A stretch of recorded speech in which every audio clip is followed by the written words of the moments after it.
चलो अब शुरू करते हैं। तो सबसे पहला जो पॉइंट है, हम लोग फुल्ली एनसीईआरटी बेस्ड पढ़ाई कर रहे हैं, ठीक है। एनसीईआरटी से जरा सा इधर उधर नहीं, पूरा एनसीईआरटी। सबसे पहला आता है पॉइंट कि गतिज आणविक मॉडल के अनुसार ठोस का उनके संगठन कणों में नियमित क्रम होता है। मतलब जो भी ठोस होते हैं, ठोस के जो अणु होते हैं वो एक नियमित क्रम में क्या होते हैं, सजे होते हैं। मान लो कि ये ठोस है, तो इसमें ठोस के जितने भी कण हैं वो क्या होंगे, एक नियमित क्रम में सुगठित होते हैं और सजे होते हैं, ठीक है। अब गतिज आणविक मॉडल क्या कहता है कि ये कह रहा है कि इनके अणुओं के मध्य की जो दूरी है वो क्या होती है, न्यूनतम। जो अणुओं के मध्य की दूरी क्या है, न्यूनतम है।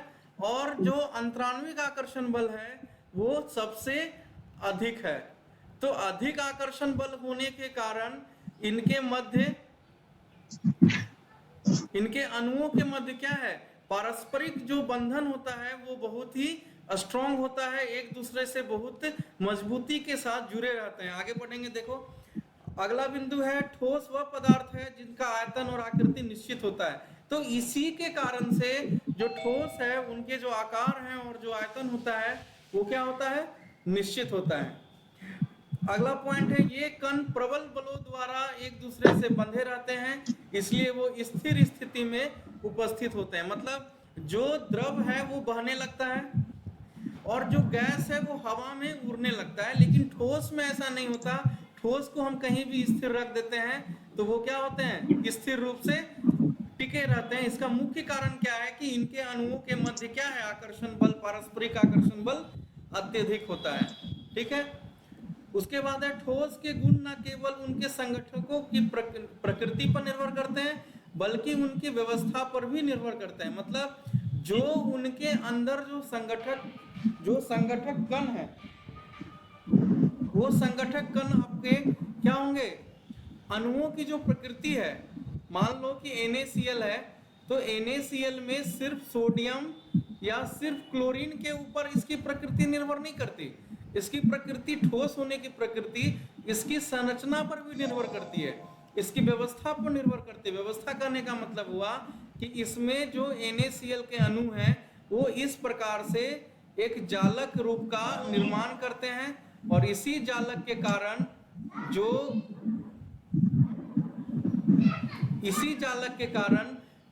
जो भी ठोस हैं उनकी आकृति क्या होती है, एक निश्चित होती है, ठीक है।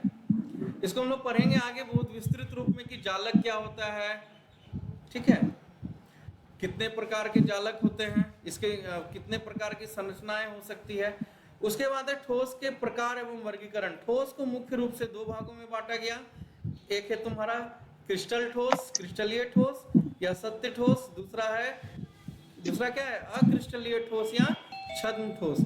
इसी में इसी का दूसरा नाम भी है अति शीतलक द्रव।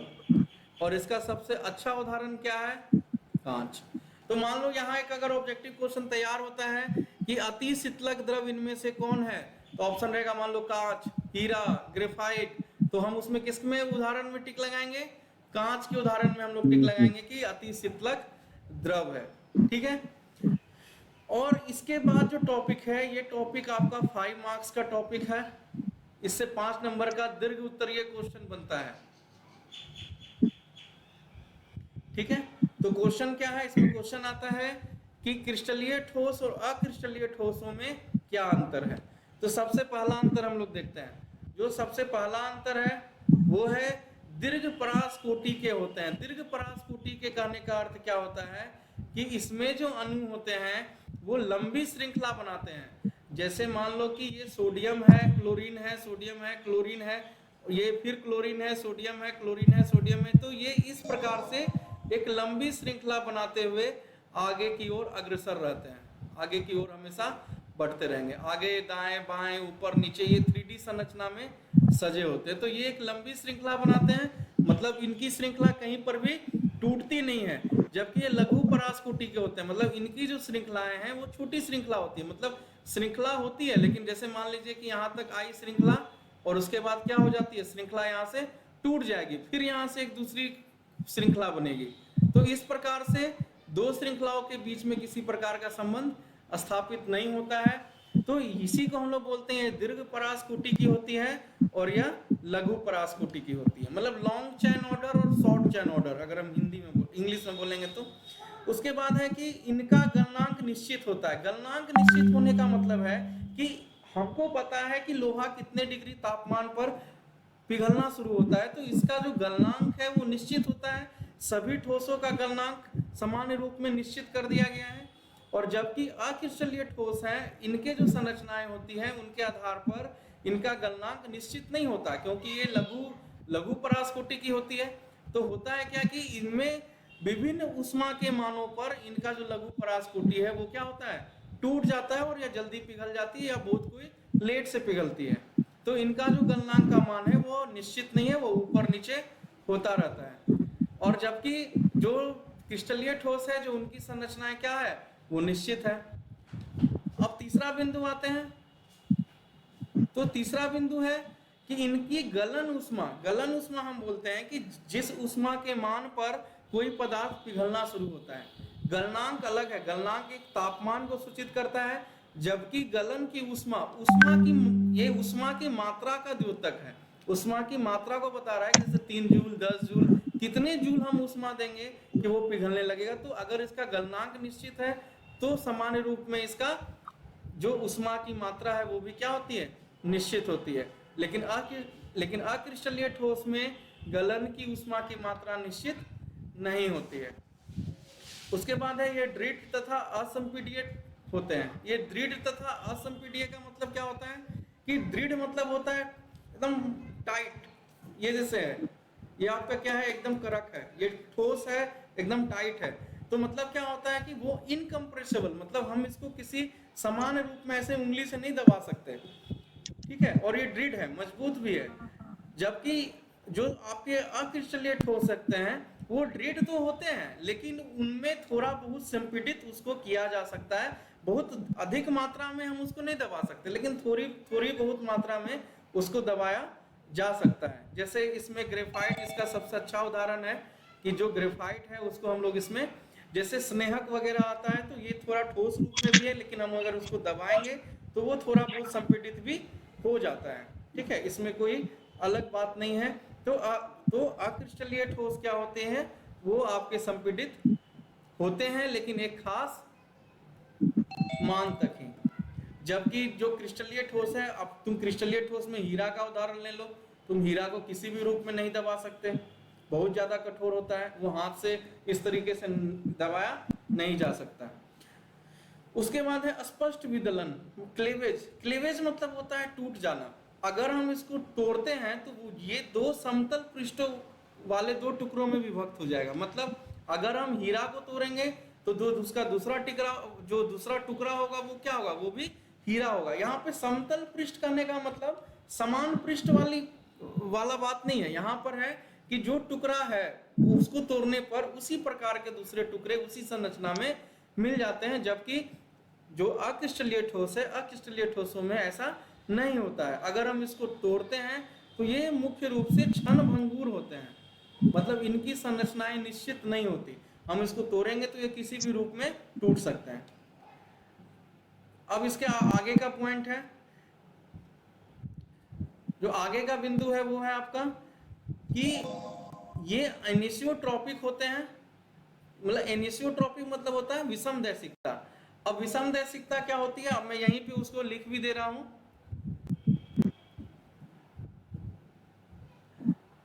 विषमदैशिकता, अब जो पिछले क्लास में लिखाया था उसको छोड़ देते हैं, हम लोग यहाँ पे देखते हैं। तो इसमें क्या होता है कि इसमें जो भौतिक गुण है, ठीक है, जो इसमें जो भौतिक गुण है वो पदार्थ के अंदर सभी दिशाओं में असमान होते हैं, ठीक है। मतलब क्या हुआ कि जो भौतिक गुण है, जैसे कुछ भौतिक गुण, जैसे विद्युत का गुण, जैसे उसमें हम प्रतिरोध रख सकते हैं, अपवर्तनांक रख सकते हैं, या किसी मापन यांत्रिक मापन की इकाई जैसे उष्मा है, दाब हो गया। तो अगर हम इन सबों को देखते हैं तो ये सब जो भौतिक गुण है, तो ये सब भौतिक गुण क्या होते हैं, सभी दिशाओं में असमान होते हैं। असमान का मतलब क्या हुआ कि जैसे मान लीजिए कि ये आपका क्रिस्टल है, अब अगर हम इस दिशा में जा रहे हैं, दिशा नंबर 1 मान लीजिए, और अगर हम इस दिशा में जा रहे हैं इस अणु से, ये दिशा नंबर 2 मान लीजिए, तो इन दोनों दिशाओं में जो अंतर आएगा वो ये होगा कि इन दोनों स्थितियों में बहुत सारे भौतिक गुण क्या होंगे, असमान होते हैं। इसी गुण को हम लोग क्या कहते हैं, विषम दैशिकता, मतलब एनिसोट्रॉपिक, और ये मुख्य रूप से पाया जाता है क्रिस्टल में।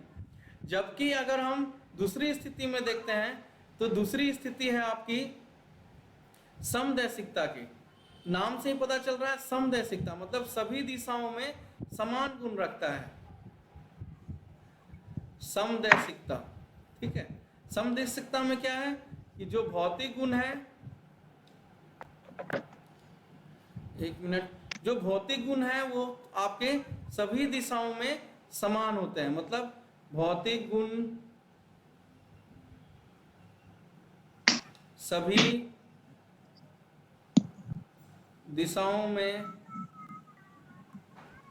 समान होते हैं। तो भौतिक गुण क्या होते हैं इसमें, सभी दिशाओं में समान होंगे। जैसे मान लीजिए ये अगर उसके अणु हैं सजे हुए, अगर हम इधर से इधर जा रहे हैं या अगर हम इधर से इधर भी आ रहे हैं, तो इन दोनों दिशाओं में जो इनके भौतिक गुण क्या होंगे, समान होंगे। ठीक है, इसमें भौतिक गुण क्या होंगे, समान, और इसमें क्या होंगे, समान होंगे, भौतिक गुण असमान होंगे। ठीक है, असमान। वैसे इसमें कभी परिभाषा नहीं पूछा गया है, तो फिर भी समझ लो कि विषम दैशिकता और दैशिकता क्या, समदैशिकता क्या होते हैं। मतलब जिन पदार्थों में भौतिक गुण सभी दिशाओं में समान हो, वैसे गुण को हम लोग विषम दैशिकता कहते हैं, और वैसे गुण जो किसी ठोस पदार्थ या किसी भी पदार्थ में सभी दिशाओं में समान होते हैं, उसको हम लोग समदैशिकता कहते हैं। ठीक है, चलो सर ऑब्जेक्टिव में पूछेगा? नहीं, इससे नहीं आता है ऑब्जेक्टिव वगैरह, नहीं, इसमें नहीं पूछता है ऑब्जेक्टिव वगैरह। इसमें क्या पूछेगा हम बता देते हैं थोड़ी देर में। जब इन्हें गर्म करते हैं तो आयतन में शीघ्रता से परिवर्तन होता है। ऊपर देखें फिर से, जो क्रिस्टलीय ठोस है, अगर हम उसको गर्म करेंगे तो उसका जो वो जल्दी पिघल जाता है, और आसानी, जल्दी नहीं मतलब कह सकते हैं उसके जो अणु है वो एक साथ विघटित हो जाते हैं, मतलब आयतन में तुरंत परिवर्तन आ जाएगा। जबकि जो अक्रिस्टलीय ठोस है उनमें आयतन में परिवर्तन सीधे नहीं आता, मतलब धीरे धीरे आएगा। ठीक है, वो साथ में नहीं टूटते, क्योंकि लघु परास होते हैं, तो इसलिए सारे जो उनके जितने भी अणुओं की श्रृंखला है वो अलग अलग तापमान पर अलग अलग तरीके से टूटती है, इसलिए उनका जो तापमान है वो निश्चित भी नहीं होता है गलनांक का। इनमें सममिति होती है, सममिति मतलब सिमेट्रिकल होता है, मतलब अगर हम हीरा को तोड़ेंगे तो हीरा ही मिलेगा, जबकि इसमें और उसमें जो संरचना है वो भी संरचना उसमें समान होगी। हीरे की संरचना भी, आंतरिक संरचना नहीं बदलती है, इसी को हम लोग सममिति बोलते हैं, मतलब सिमेट्रिकल बोलते हैं। अब कितनी संरचनाएं हैं, मुख्य रूप से 7 संरचनाएं, कौन कौन सी है हम लोग आगे देखेंगे। उसका बाद इनमें सममिति नहीं होती है, मतलब ये सिमेट्रिकल नहीं होते हैं, इनकी संरचनाएं बदलती रहती है, अलग अलग स्थितियों में इनकी संरचना अलग अलग होती है। यहाँ पे फिर है अंतरफलक कोण उत्पन्न होते हैं। अंतरफलक कोण का क्या मतलब होता है कि जैसे अगर कोई ठोस पदार्थ है तो कहा जाता है कि वो 3D आकृति देता है, तो 3D आकृति के आधार पर मान लो हम इसको x एक्सिस, y एक्सिस और z एक्सिस अगर हम मानते हैं, तो यहाँ ये अल्फा, बीटा और गामा, ये 3 प्रकार के कोणों का निर्माण करता है। इसी को हम लोग बोलते हैं अंतरफलक कोण, मतलब उन अपनी भुजाओं के साथ जो बने हुए कोण होते हैं उसको सामान्य रूप से हम कह सकते हैं कि वो एक अंतरफलक कोण है। तो अंतरफलक कोण का मान भी सभी ठोसों के लिए, सभी क्रिस्टल ठोसों के लिए अलग अलग होता है। तो अल्फा, बीटा, गामा की ही मानों पर निर्भर करता है कि किसकी संरचना कैसी होगी और उसका आकार का नाम क्या होगा। जबकि इसकी संरचना निश्चित ही नहीं है तो अंतरफलक कोण उत्पन्न भी नहीं होते, मतलब इनकी संरचनाएं अलग अलग है तो अंतरफलक कोण भी इसमें निश्चित नहीं होते या इसमें उत्पन्न नहीं, ठीक है, उत्पन्न नहीं करते हैं। तो इस प्रकार से ये मुख्य तुम्हारे अंतर हो गए। अब जो इसमें ऑब्जेक्टिव क्वेश्चन आता है, ऑब्जेक्टिव क्वेश्चन आपका इसमें सबसे फेमस है कि छद्म ठोस किसे कहते हैं। छद्म ठोस अक्रिस्टलीय ठोस को कहते हैं। अगर हम इसके उदाहरण की बात करेंगे तो हम लोग तुम लोग लिख भी सकते हो इसमें कौन कौन से उदाहरण है। तो अगर हम तुमको क्रिस्टलीय ठोस के उदाहरण की बात कर रहे हैं तो ये सब तो अगले दिन हम लोग पढ़ेंगे, उदाहरण यहीं लिख दे रहा हूँ। अगर हम कांच, ग्रेफाइट, ठीक है, उसके बाद प्लास्टिक, ये सब आपके क्या है अक्रिस्टलीय ठोस के उदाहरण है। जबकि अगर हम क्रिस्टलीय ठोस का उदाहरण देखेंगे तो मुख्य रूप से इसमें हीरा आता है, लोहा है, तो जो भी दृढ़ और कठोर वस्तुएं हैं वो सभी क्या है तुम्हारे क्रिस्टलीय ठोस के उदाहरण। तो इसमें सबसे ज्यादा क्वेश्चन हीरा और ग्रेफाइट को लेकर ही पूछा जाता है कि हीरा किस प्रकार के ठोस है तो क्रिस्टलीय ठोस है, ग्रेफाइट किस प्रकार का ठोस है तो अक्रिस्टलीय ठोस है, इनमें से कौन से ठोस लघुप्रास बनाते हैं, तो जो ऑप्शन में रहेगा उसमें टिक लगा देना है। अब इसमें कभी कभी ये भी क्वेश्चन आता है कि अति शीतलक द्रव किसे कहा जाता है, तो कांच को कहा जाता है। ये आप लोग अच्छे से याद रखिएगा। बस मुख्य रूप से इतने ही क्वेश्चन आते हैं। और हम लोग आगे एक इसमें एक्स्ट्रा टॉपिक पढ़ेंगे, ठीक है, वैसे सिलेबस में ये चीज नहीं है लेकिन मैंने इसमें बहुत बार इसको क्वेश्चन पूछते देखा है कि हीरा और ग्रेफाइट में क्या अंतर है, ठीक है। तो इसको कर लें अभी कि बाद में कर लीजिए अभी सर। सर हाँ क्रिस्टलीय और क्रिस्टी में लिखा है अंतर, उसमें से किसी भी पॉइंट 5 तक याद करना जरूरी है ना? हाँ 5 पॉइंट तक। हाँ 5 तो याद रखना और एग्जाम्पल वगैरह तो याद रहेगा ही, 6 तो ऐसे हो जाएगा, ठीक है जी ठीक है सर। हीरा और ग्रेफाइट दोनों ठोस हैं। देखो एक चीज तुम लोग को दिमाग में तुम लोग हमेशा रखना कि हीरा और ग्रेफाइट दोनों ठोस पदार्थ हैं, ये ठोस के ही एग्जाम्पल हैं, ठीक है, इसमें तुम लोग कंफ्यूज नहीं करना कोई। और दूसरा बात, ये कार्बन के अपर रूप हैं, ठीक है, कार्बन के क्या है अपर रूप हैं, ये तुम लोग बचपन में 10th क्लास में पढ़ा होगा। तो ग्रेफाइट और दो क्या है कार्बन के दो अपर रूप है, यहाँ नीचे लिखा हुआ भी है, दोनों ही सहसंयोजी क्रिस्टल है। ये सब ऑब्जेक्टिव क्वेश्चन के लिए याद रखना, दोनों ही सहसंयोजी क्रिस्टल है। तो दोनों में मुख्य अंतर क्या क्या है इसको देख लेते हैं। यह प्रकृति में मुक्त अवस्था में पाए जाते हैं, मतलब यह किसी से अभिक्रिया नहीं करता तो यह मुक्त अवस्था में पाया जाता है। यह प्राकृतिक रूप में भी पाया जाता है और कृत्रिम रूप से भी इसको हम लोग बना सकते हैं। दूसरा तो पता ही होगा ये बहुत ज्यादा कठोर होता है, यह मृदु है और इसको स्पर्श करने पर चिपचिपा सा लगता है, ठीक है।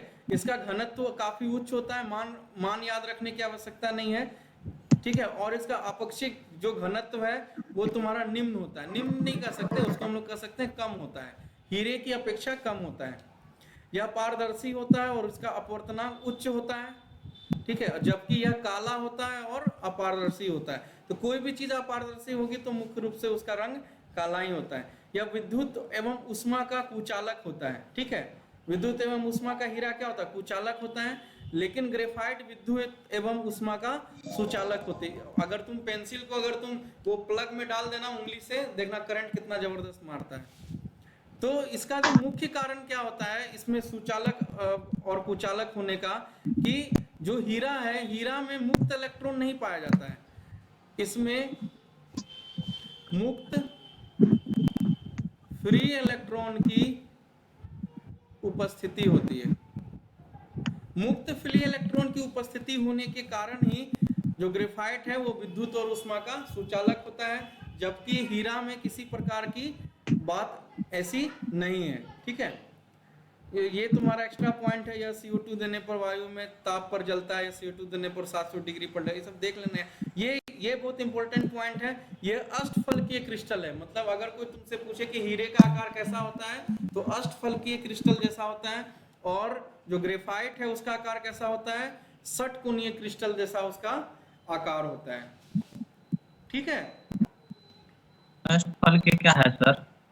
अष्टफलकीय मतलब उसमें 8 फलक होगा, मतलब इस तरह की संरचना होगी। अष्टफलकीय का अर्थ होता है ये संरचना, देखो दिखा रहे हैं, एक ऊपर नीचे दाएं बाएं इस तरीके से, 1 2 3 4 5 6 7 और 8, ये हुआ अष्टफलकीय। षटकोणीय मतलब कुछ इस प्रकार की संरचना होगी, ये, ठीक है, ये षटकोणीय संरचना है और ये तुम्हारी संरचना इसकी अष्टफल की है। अगर हम इसका डायग्राम बनाते हैं अगर हीरा का, तो हीरा का डायग्राम लगभग तुमको इस प्रकार का दिखेगा।